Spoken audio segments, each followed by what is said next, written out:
Well, hello, everyone, and welcome to today's webinar, Goal-Oriented Financial Planning. Thanks for attending. My name is Brian Schill, and I'm the Executive Director for the Peters Township Chamber. Today's webinar is sponsored by Confluence Financial Partners and presented by Mr. Greg Weimer and Mr. Gregory Weimer. Good morning, gentlemen. Good morning. Good morning. Good. Little Zoom 101 this morning. This webinar is being recorded, so it will be available on our YouTube channel for your viewing pleasure. We do ask that if you have a question today, please use the Q&A button. That's the Q&A button rather than the chat. So at this point, I'm going to turn it over to you, gentlemen. Thank you. Thanks, Brian.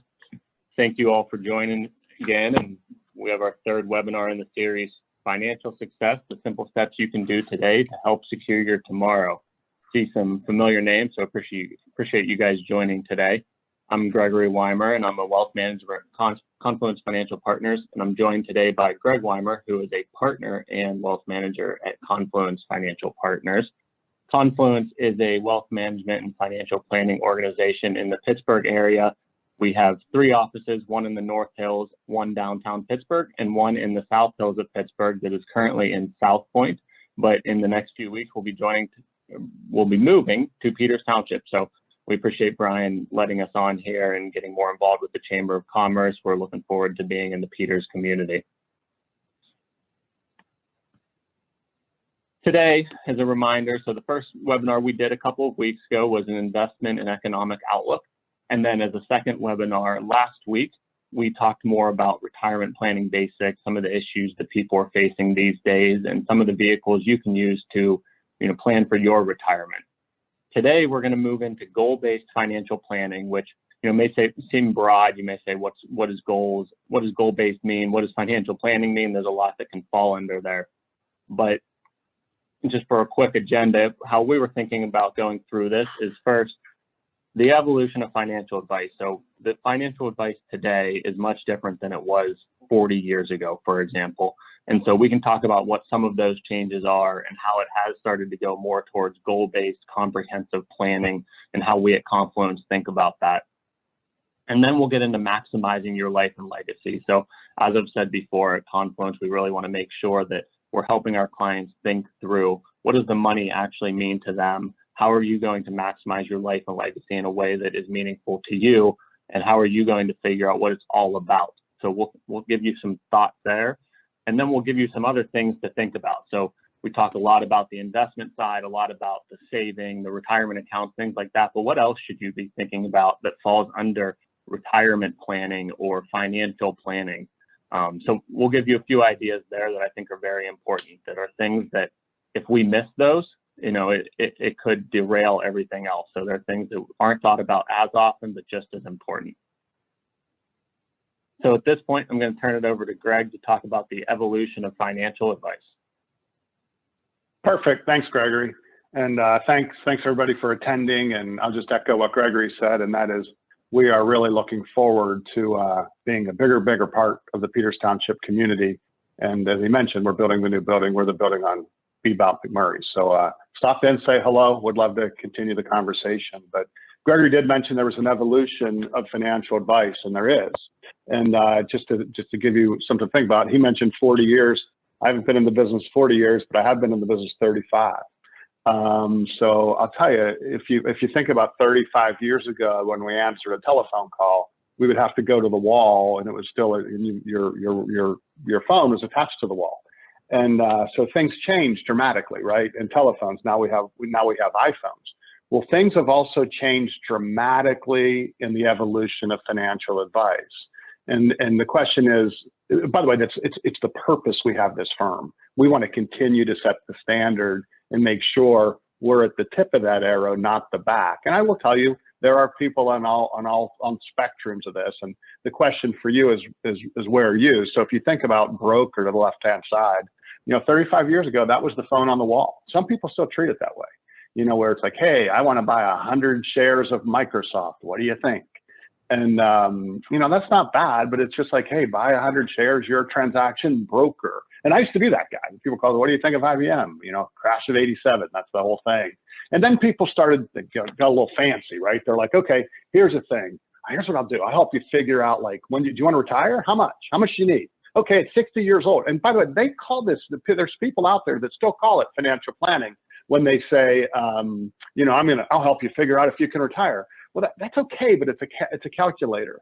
The new world's comprehensive financial planning, and that's something very different. And in our conversation today, we want to help you determine and help think about what comprehensive means. So if we go to the next slide, here's some of the things.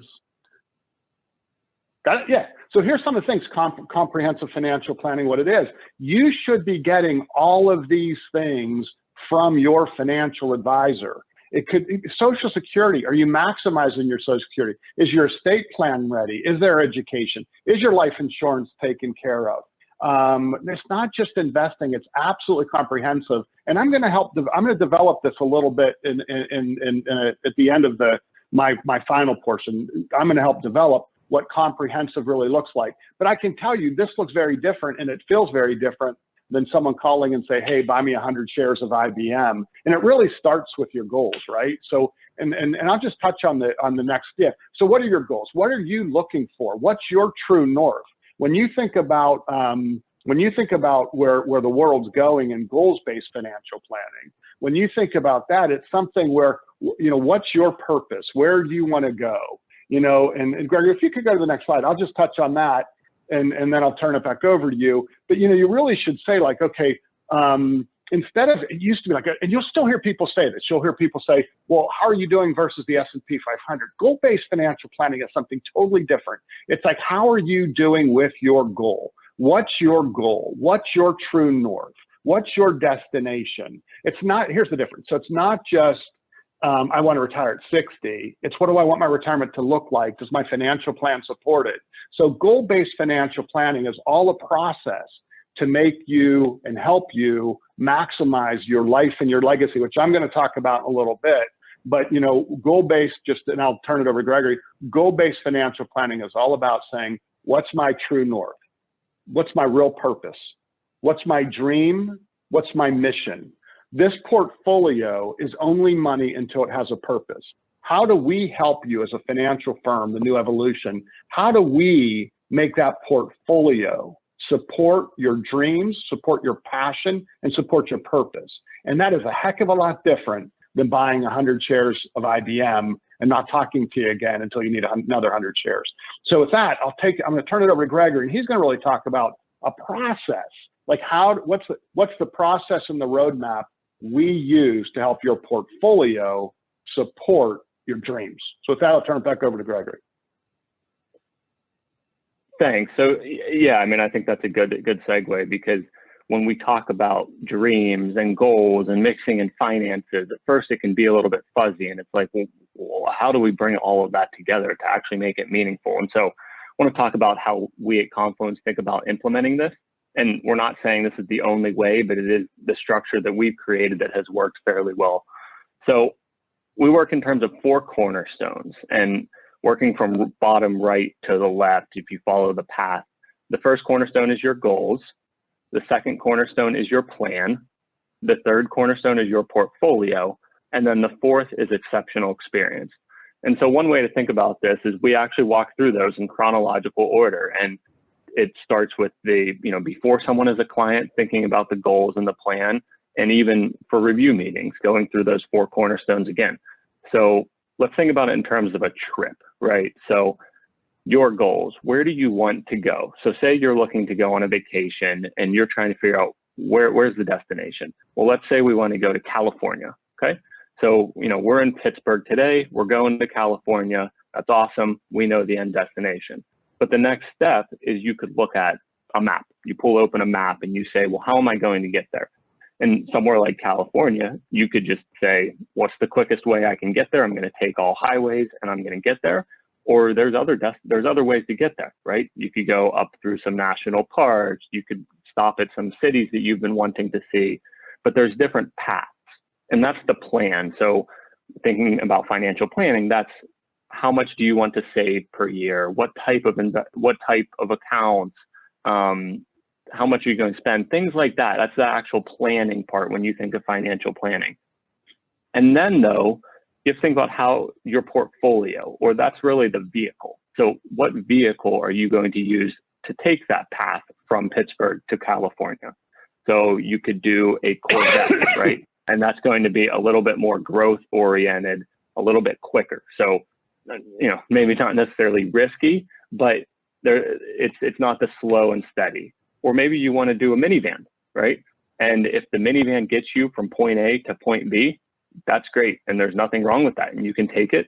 Or maybe someone says, you know what, I want to walk. Well, could you get there? Probably. Is it going to be difficult? Maybe. It depends on the person. But that's where we really think about, once we know the goals and the plan, there are different vehicles you can take, but only once you know the plan and the goals can you choose the vehicle that will get you there, because that's different for every person, right? There's multiple ways to get there, different options. It has to fit your goals. And then finally, exceptional experience.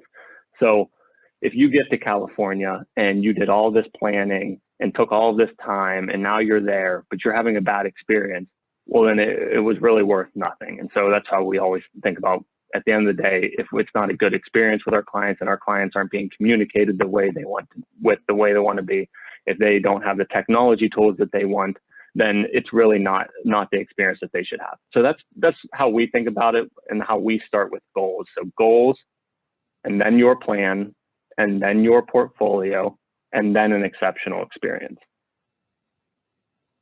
And so on the goals side, and this kind of starts to combine the goals and the plan, but I wanted to show this because this is a real screenshot from a hypothetical plan in one of our planning tools that talks about someone's goals.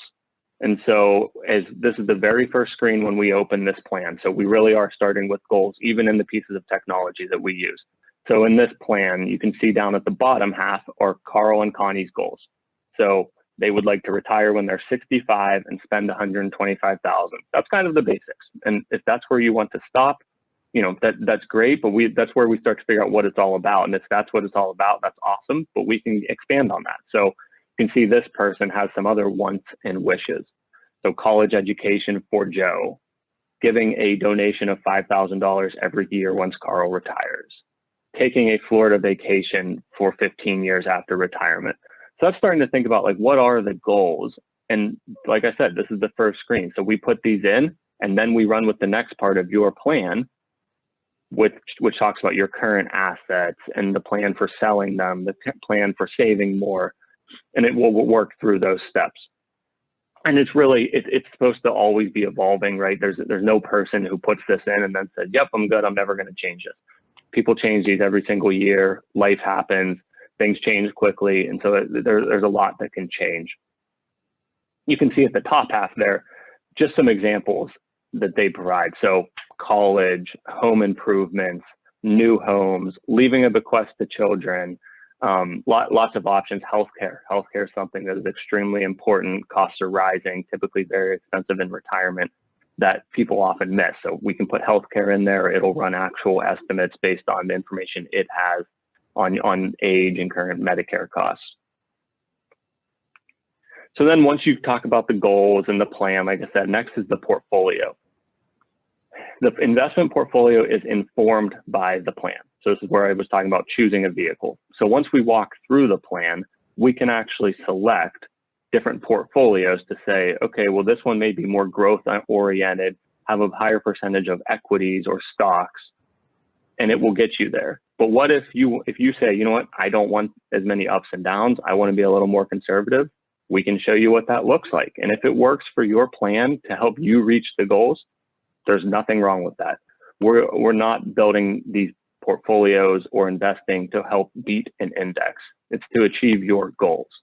If we wanted to be an index, we could find some stocks that are really growth oriented and just do that, and that's fine. But that's not really what it's all about and what should happen, right? It should be about meeting your goals.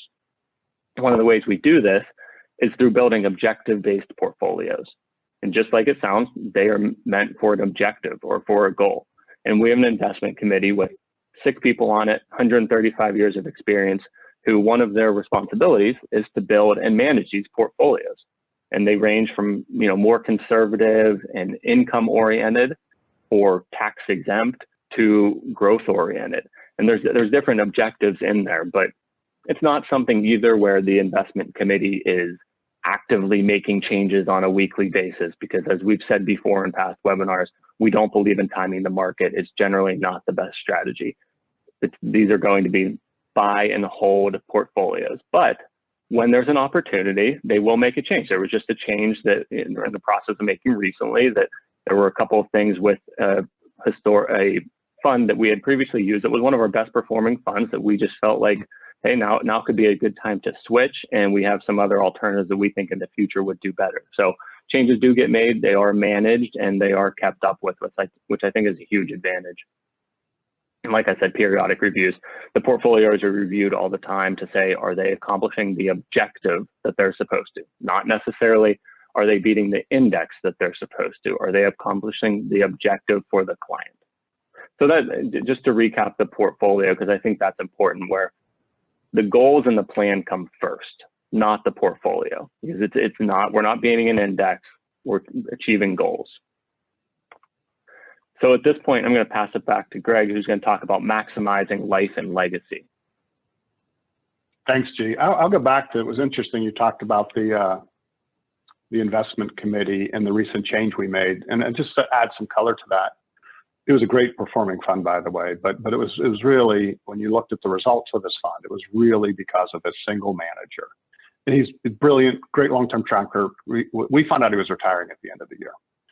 And so we replaced it. And we didn't wait till the end of the year, because my experience has been when people announce their retirement, they tend to not work as hard as they did 5 years prior to their retirement. So as a committee, we decided that it was in the best interest of our clients to replace that, and we did. And we interviewed other managers and replaced that. So that's an example. So anyhow, I just wanted to give that a little bit of color. It's important, and probably a lot of people, by the way, that own that fund have no idea this person's retiring at the end of the year, which is unfortunate. That I don't think that's going to help them in the next several years.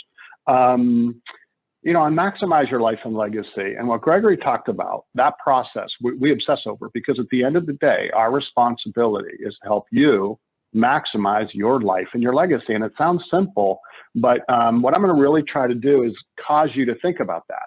What is so when you sit back and you say maximize your life and legacy, well, let's do it the opposite. Charlie Munger from Berkshire Hathaway, Warren Buffett's partner, he always says if you invert the question, it sometimes becomes clear. And tell me how many times you've heard this: life is short. But when you think about your life being short, this really is to help you maximize your life, and so we don't at the end of the day look back and say would have, could have, should have, right? And your legacy, is your legacy going to be your family is going to benefit, or some charity is going to benefit from your portfolio, or is it going to be what we see a lot of times? It's inherited and it feels like a burden, and people end up fighting over the money. So really having your portfolio through the process Gregory talked about, maximize your life and legacy, is really important. So here's some things to think about. The greatest thing one adult can do for another is cause them to think. I'm not sure that this isn't just a bunch of slides that I wish I would have put together a little clearer, but I put them together not because they flow perfectly, because hopefully they'll cause you to think and give you some actionable ideas. So the first actionable idea, this is a story, this What's It All About. This is something, go back, G, there you go. So this is something I think about a lot. This is, I was in Turks and Caicos, and we were sitting outside having a drink, my wife and I, and there was this 80-year-old guy, and he was an 80-year-old guy, but he had game. Like he was a young 80. And he said to me, based on his age, I'm 56, he said to me, what you have to ask yourself, son, is you have to ask yourself, what's it all about? And I said, help me understand what you mean by that. And he said, I was out in the ocean fishing, and he said a piece of driftwood came by, and I thought, that had a very different life at one point. And he said, so I grabbed the driftwood and I put it in the boat. He said, now it's on top of my bed. And I wrote the question, what's it all about, on it? And I said, tell me, why'd you do that? He said, because in life, what you have to ask yourself is what's it all about? So one of the things where we really start is helping you figure out what you're all about. And so really ask yourself, are you trying to, what does your dream life look like? What does your legacy look like? What's your passion? This is bigger than I want to retire at 60. And by the way, if that's what you're all about, as Gregory mentioned, if that's what you're all about, it's great. But when you look at the next slide, here's what a lot of people, think about, and it's really about moments. So how many people do you think they're saying, you know what, my portfolio, my plan is to help make sure that I have the right moments in life? And when you look at that little family on the left-hand corner, when you look at them and they're running on the beach, I'm 56. I don't know, do I have 20 more years, 20 more summer vacations? Do I have 25? Well, for people, we actually build, into our plans, we build those moments for you. I was with a family and we were talking up in Chicago that we manage money for. And they decided for their family, it was about having moments as a family. So in their plan, we have money set aside so they have moments. I think, in fact, if you remember back to the slide Gregory showed, he even put like vacations on there and weddings on there and education on there. So all the moments in life are really important. If Christmas may be really important to you. We only have so many more Christmases. Let's make sure we're maximizing those. But so now, what's it all about? Moments, really, really important. But for you to maximize your life and maximize your legacy, there's some fundamental questions you have to ask. So here's some things to think about. There you go. Yeah, it's just some things to think about. This is just, they're not all going to apply to you. But if my goal for you today is if you have one takeaway, just find one takeaway. You know what I need to do? I need to do this differently. It'll be great. So the first thing, you can't really enjoy your life until you know in your heart, running on that beach, you're protected.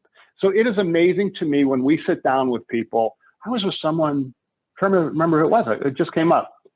And I said to them, I said, what's your umbrella policy? This is a wealthy person. And I'm telling you, if they get sued, they're going to get sued for more than $1 million. I said, what's your umbrella policy? I don't know, like $1 million? And it's like, you got to be kidding me. So what happens if you become disabled? Senior care. Look at the next slide. Senior care. Are we protected? Do we have the moat built around the castle? Because that's at the end of the day what we need to do. Before we do anything, we got to make sure you're protected. That does not mean over-insure. That doesn't mean sell you a bunch of insurance. That means to make sure you, as a human, are protected from your front of risk. So one of them, senior care, Gregor, if you could go to the next slide. Here's just some numbers that I actually find somewhat concerning. But you look, I mean, when you look at, 35% of people are going to be in some type of a nursing facility. Now, does that mean you need long-term care? Maybe, maybe not. Many of our clients can self-insure. Many of our clients can self-insure. They don't need the insurance, they just want it. Some of our clients absolutely need the insurance. So just asking yourself, what happens if there's a long-term care event? Let us help you think through that. And we actually put in, by the way, I'll back up just for a second, then we'll go to the next one, Gregory. One of the things we'll do is we'll put in your plan and say, okay, I'm worried about long-term. I'm worried about if I have to go to a long-term care facility. We say, okay, in Pennsylvania, here's how much a long-term care facility will cost. Let's assume you go in for, let's assume it's 2 to 5 years. You can see that, 2 to 5 years. And we say, okay, if you're going to be in there 2 to 5 years, here's how much it's going to cost. We'll put it in your plan as if it's going to happen. So you know that there's assets that'll give you the comfort to maximize your life. We'll put in the plan so you have the comfort to know that if it does occur, it's in your plan, we have money set aside, and it's accounted for. So now, enough of the insurance. Let's go to the investment standpoint. And it's easy. Everybody says, "Oh, buy and hold, have patience." It's really hard to have patience unless it's informed. So I just want to show you a couple quick slides and ask yourself how you want to live your life. And I've run into many investors over the last 35 years, and I see people that try to live their life. I've seen people do it both ways. The crazy EKG in the middle, that's if you are looking at a short-term view of monthly results of the stock market. So if you're looking every month, I don't know why, and I don't know how anyone can survive that. If you're looking and trying to beat the market or think about the market on a monthly basis, that EKG is going to go flat at some time because you're going to die of a heart attack. It's a very, very bizarre way to think about it. And by the way, there's people out there that will tell you, what do you think about the market in the next month? Look at that crazy line going up and down. They're trying to predict it. I'm not going to suggest it's impossible. I'm going to tell you unequivocally, it's impossible. You cannot predict the market. It's almost like when you're in a boat, and I go back to the boat analogy, there's a lot of waves around the boat. And if you look at the waves, you're going to get sick. If you live your life based on that chart, you're going to get sick. If you look at the horizon, it stabilizes you. We don't tell people to hang on, think long term, because it's just a philosophy. It's proven fact that you can't predict the ups and downs. You can't look at the waves in a boat or you'll get sick. If you look at the exact same investment, the S&P 500, over the exact same time, look how much your money would have grown, your $10,000 would have grown to almost $40,000 over the same period of time by having a longer term view and look at the horizon. So I know it's really cool to be sitting out at breakfast somewhere talking about the markets up, I think off to my left, it's up like 300 points today.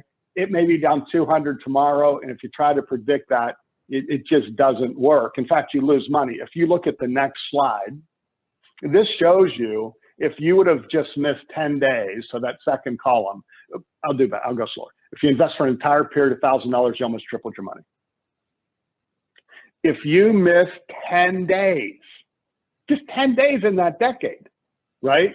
You give up a third of your value, you lose a third of the upside. That's crazy. And by the way, it's a rubber band. So like the more it comes back, the more it'll snap back. You saw that last year when the epidemic hit, market came down, let me out, inform patience. The more it goes down, the quicker it'll come back. We're seeing that there's pent-up demand. There's a lot of money in the market, and you just can't afford to miss those days. You miss a day like today, who would say how it ends up? But you miss like a day like today, you give up. But there's so many people. It's frustrating. There's so many people trying to predict the next 10% in the market that they miss the next 100%. Like if everybody could debate, I wish I could see everybody's faces. Everybody could debate whether the market could go up or down 10%. And we would all debate. Do you think it's going to go up 10% before it goes down 10%? 50-50, who knows? Too high, too low.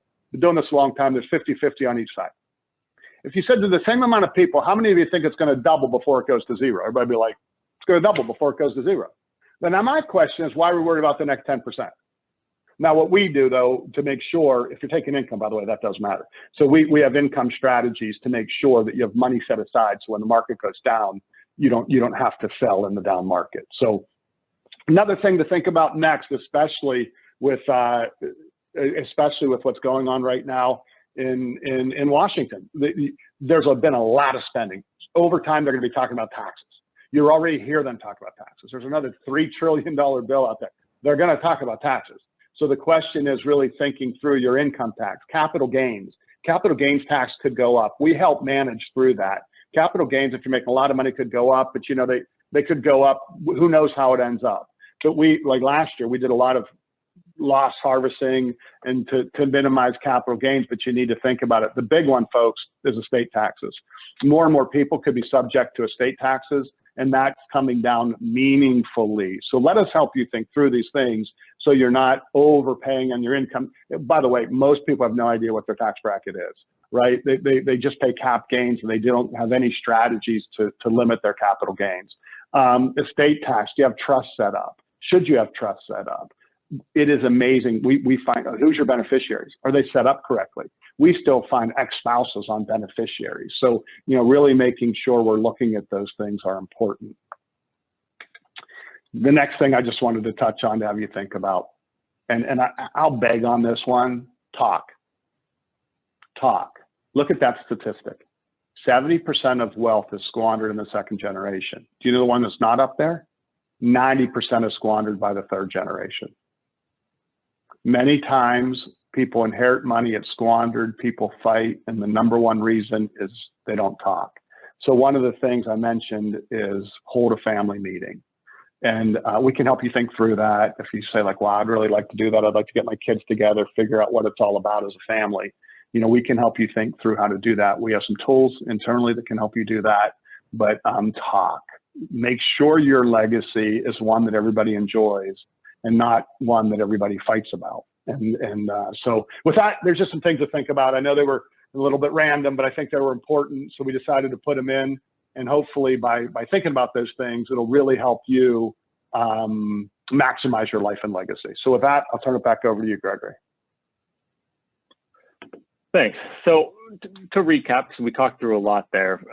First, we talked about, has your advice evolved as the evolution of financial advice has happened? No matter what side of the table are you on, are you still working in the broker capacity, or are you really getting that comprehensive financial planning where you're talking about more than just the portfolio? Because it really should be about more than the portfolio. Next, invest with a purpose. Like I just said, it should be about more than the portfolio. So what's it all about to you? And think about how many Christmases do you have, or what do you want to do with your money in terms of legacy? Is it important to pass it to future generations? What is the purpose to you? And then finally, some things to think about. So although the basics, and maybe most important since we are dealing with finances, are the investing and the basic financial planning, if you're not thinking about some of those other things, you could be leaving enormous gaps, and you could have the best financial plan, the best investments possible. But if you're not protected from a liability standpoint, and there is an event that derails your finances, or if you do not have your estate planning set up the way that you want, and you think you are maximizing your legacy, but then it doesn't get carried out the way you want, was it worth it? So just some things to think about, because we do think those are just as important. So again, has your advice evolved? How are you going to invest with a purpose? And then some things to make sure you're thinking about.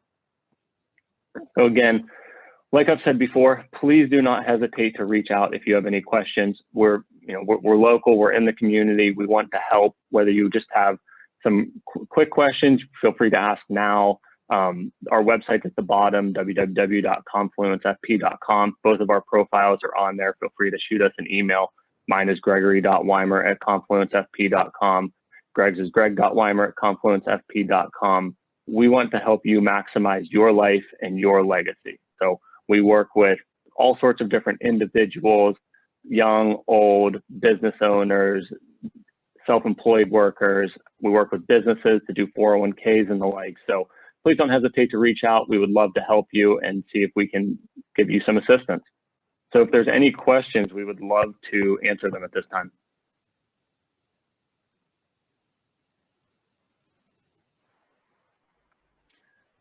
Thanks, gentlemen. There is a question. I'm in my 50s. Am I too late? Yep. No, don't be ridiculous. No, you're not. I mean, it depends what there's variables, right? So it depends if you have X amount and you want to retire next year and you need this amount to live. That's just math we can help you with. And then we give you the variables, and okay, so maybe you need to work a couple more years, or maybe we need to rethink, what retirement looks like. We just help you think through that. And no, it's unfortunate. Most people, that's when they start, really. I mean, other than 401ks, they tend not to start early enough. But no, I'm in my 50s, and I don't think it's too late. Yeah, because I think that's a significant question, only because of what you just said. I'm not sure if they're, what your thoughts are and if it'll be ever too late or when it might be too late. I mean, obviously, if you're gone, that would be a little bit late. But give some hope and to the folks that, have not prepared in their younger years. And, maybe it's one of those, it's never too late kind of things. So that's why I wanted to bring up that question. Yeah, so Brian, I'd also ask that, I'd also say, like, too late for what, right? So, some people in their 50s, holy cow, if something happens to them, their family, from an insurance standpoint, would be devastated. And they're not properly insured, or they have a term policy coming due, and they don't, so there's a lot of things to think about. They haven't thought through their beneficiaries, or, there's a lot of things they could think about. So too late for what? It's never too late to plan. Absolutely. So, a couple things I just wanted to note. There were some things that really hit with me, and I like the build your moments, because quite frankly, I never even really thought of that one. As you're going along to build those moments. So I think that was a significant piece. The family meeting and the squandering I've never seen those statistics before. I think the whole family meeting is a great idea. In fact, obviously, since I've never heard of it, guess what? I've never done it specifically for this. So guess what I'll be doing, you know? It might have to be Zoom because my daughter's in South Carolina, but I think that's significant. I really do. And, you know, those are just a couple of the real big things I took away from today's presentation. You know, the timing, we keep talking about the, you know, trying to time the market, you know, and you know, but we need to make sure we have a goal and we stick with it. So, and the other thing I just wanted to compliment you guys on is, you know, having folks reach out, being in the community, being willing to do things in the community and to talk to folks, even if they're not current clients. So I think that really says a lot about Confluence, and we really appreciate that. So I don't see any other questions in the Q&A. So any closing comments from you guys? Gregory? No, I don't think so. I mean, we appreciate everybody's time, and you know, please don't hesitate to reach out if you have any questions. We'll definitely be around. We're looking to get more involved with Brian and the chamber. Awesome. Thanks, Brian. We really appreciate Thanks, Brian. We appreciate it. Nope, no problem. Thank you very much, gentlemen. So this concludes our series. As a reminder, all 3 webinars will be found on our YouTube channel. So you're always welcome to take a peek there.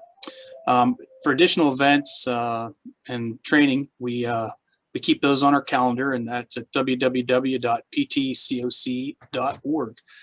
Thanks again to Greg and to Gregory and to Confluence Financial Partners. We can't do it without you. We really appreciate it. Also like to say thanks for everyone who's attending and watching, and stay well and have a great day. Thank you. Thank you.